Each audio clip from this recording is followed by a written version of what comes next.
Painted painless learning.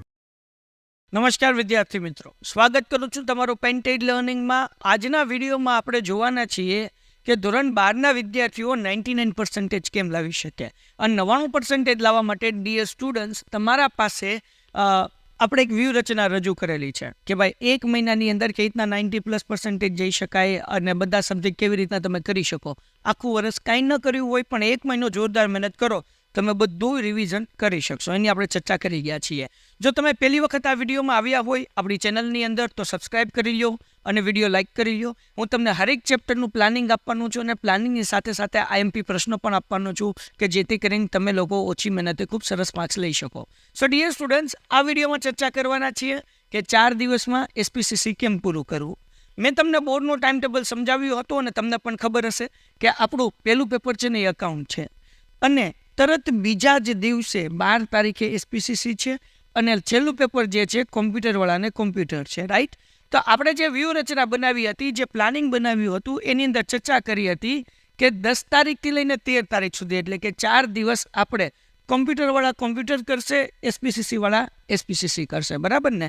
તો આજના વિડીયોમાં જોશું કે ભાઈ 10થી લઈને 13 તારીખ સુધી એટલે 10મી તારીખ, 11મી તારીખ, 12મી તારીખ અને 13 તારીખ, આ 4 દિવસમાં આખું એસપી કેમ પૂરું થાય. તો જુઓ કેવી રીતના કરવાનું છે એની ચર્ચા આપણે શરૂ કરીએ છીએ.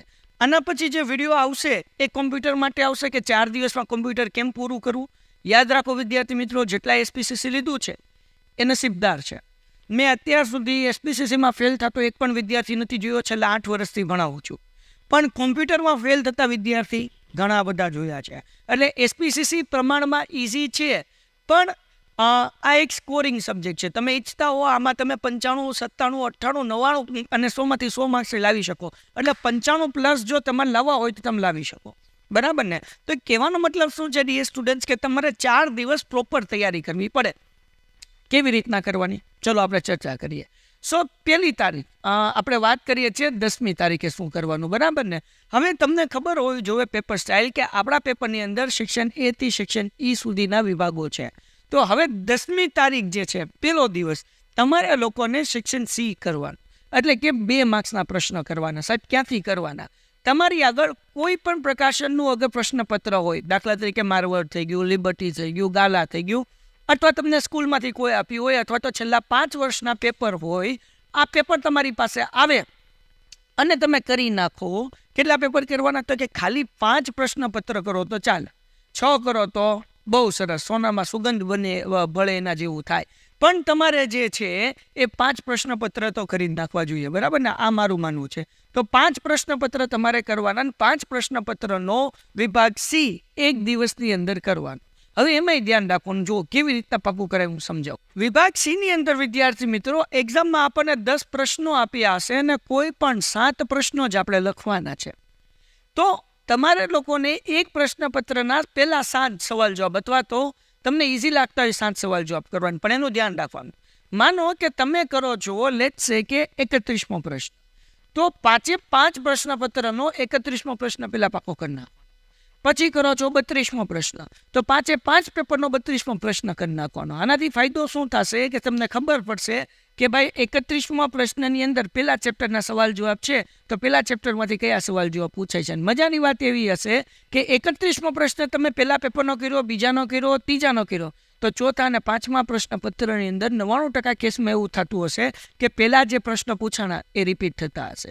તો હવે માનો કે તમે 35મો પ્રશ્ન તમને અઘરો લાગે છે અને પહેલા પેપરનો તો તમે નથી પાકો કરતા કારણ કે 10માંથી કોઈ પણ 7 પ્રશ્ન જ લખવાના છે, તો 35મો પ્રશ્ન તમે ઓપ્શનમાં કાઢો છો.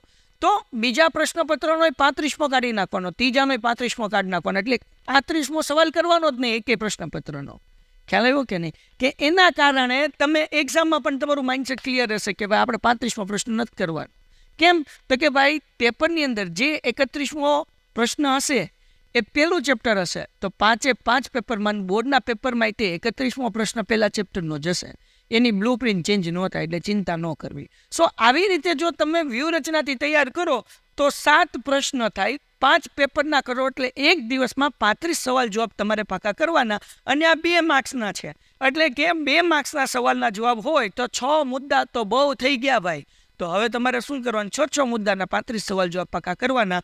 તમારે બેઠી જવાનું 9 કલાક. કેવી રીતના બેઠવાનું, તો કે 7 થી 10 બેઠવાનું સવારે વાંચવા માટે, 10 થી 11 આરામ કરવાનો, 11 થી 2 બેઠવાનું, 2 થી 4 આરામ કરવાનો, 4 થી 7 બેઠવાનું, 7 થી 8 મોજ કરવાની, 8 થી 10 બેઠવાનું, વાર્તા પૂરી થઈ. આવી રીતના આખા દિવસનું શેડ્યુલ બનાવીને તમારે બેઠવાનું. જો બેઠશો તો ગેરંટી આપું છું કે તમારો ટાર્ગેટ પૂરો થઈ જશે. હવે વાત કરીએ આપણે 11 તારીખની, એટલે કે ડે 2ની. બીજા દિવસે તમારે સેક્શન ડી કરવાનું છે. હવે સમજો, સેક્શન ડી છે ને એ 15 ગુણનો છે. કેટલા ગુણનો છે? 15 ગુણનો છે. 7 પ્રશ્ન આપ્યા છે અને કોઈ પણ 5 તમારે કરવાના છે, હે ને? 7 પ્રશ્નમાંથી કોઈ પણ 5. તો અગેન મેં તમને કીધું એમ 41મો પ્રશ્ન કરો, 5 પ્રશ્નપત્રનો પહેલા 41મો સવાલનો જવાબ પાકો કરી નાખવાનો. 42 કરો તો 5 નો 42. તો આવી રીતના જે અઘરો લાગતો હોય એ તમે કોઈ પણ 2 પ્રશ્ન ઓપ્શનમાં કાઢી શકો. પછી આપણે વાત કરીએ સેક્શન ઈની. સેક્શન ઈની અંદર 6 માંથી કોઈ પણ 4 પ્રશ્ન લખવાના છે. ટોટલ 16 ગુણનો આ વિભાગ છે. હવે ડીયર સ્ટુડન્ટ્સ, આની અંદર સાવ ઇઝી હોય છે. તો હવે ફાયદો શું થાય કે તમે 4 કરો એટલે 5 પેપરના 20 સવાલ જવાબ થાય ને. 20 સવાલ જવાબ થઈ ગયા અને તમારી આગળ ટાઈમ વધે છે તો સીમાં અને ડીમાં જે બાકી રહી ગયું હોય એ તમારે કવર કરી નાખવાનું છે. અને બહુ ઇઝી સવાલના જવાબ હોય છે, તરત પાકા થઈ જશે. બરાબર, ઓકે. અને 13મી તારીખે તમારે સેક્શન એફ કરવાનો છે અને એક પેપર તમારે લખી લેવાનો છે એસપીનો. અને પેપર લખવાનો સમય બપોરે 3 થી 6. કેમ? કારણ કે બોર્ડમાં તમારે પેપર જે છે એ 3 થી 6નું હોય. એટલે તમે 13 તારીખે એસપીનો પેપર બપોરે 3 થી 6 લખશો. આ 4 દિવસની અંદર તમે એસપીસીસી લર્ન કરી નાખ્યું અને પછી તમે પેપર લખી નાખ્યું. હું ગેરંટી આપું છું 12 તારીખે તમે 11મી તારીખે તમે અકાઉન્ટનું પેપર પૂરું કરીને ઘરે આવ્યા અને 12 તારીખે ખાલી તમારે એક વખત જોવાનું રહેશે. તમારો આખો સિલેબસ જે છે એ કમ્પ્લીટ થઈ જશે.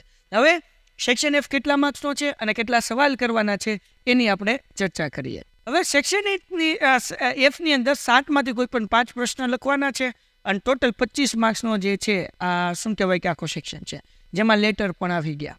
એટલે હું ગેરંટી આપું, જો તમે આવી રીતના તૈયારી કરશો ને તો માત્ર ને માત્ર તમારે લોકોને શું કહેવાય કે અકાઉન્ટનું પેપર આપીને 11 તારીખે આપીને આ બધું રિવિઝન કરવાનું રહેશે અને ખાલી વિભાગ એ અને બીના સવાલ જવાબ 5 પ્રશ્નપત્રના પાકા કરવાના રહેશે. બાકી બધી વસ્તુ આપણે આ 4 દિવસની અંદર થઈ જશે. સો ડિયર સ્ટુડન્ટ્સ, આ રીતે તમે કરશો તો આખું વર્ષ તમે કાંઈ નથી કર્યું તોય આખો સિલેબસ તમારો ફિનિશ થઈ જશે. અને હું ગેરંટી આપું છું 100 માંથી 100 માર્ક્સનું તમે પેપર લખીને આવશો અને પછી તમારી આવડતના આધારે હું એવું ઈચ્છું છું કે અગર જો તમે પ્રોપર રોજ 10-11 કલાક આવી રીતના કામ કર્યું તો 95 ઉપર માર્ક્સ આવી શકે છે. તો આ વિડીયો તમને જો ગમ્યો હોય તો પ્લીઝ લાઇક કરી નાખો, ચેનલ સબસ્ક્રાઇબ કરી નાખો. અને સૌથી અગત્યની બાબત, હજી આવી રીતના ઇકો, ઓસી, ઇંગ્લિશ, અકાઉન્ટ, સ્ટેટ આ બધા વિષયના વિડીયો જો તમે ઈચ્છતા હોય હું અપલોડ કરું તો આ વિડીયોની લાઇકને 250 સુધી પહોંચાડી દો અને તમારા મિત્રોને બધાને શેર કરી દો.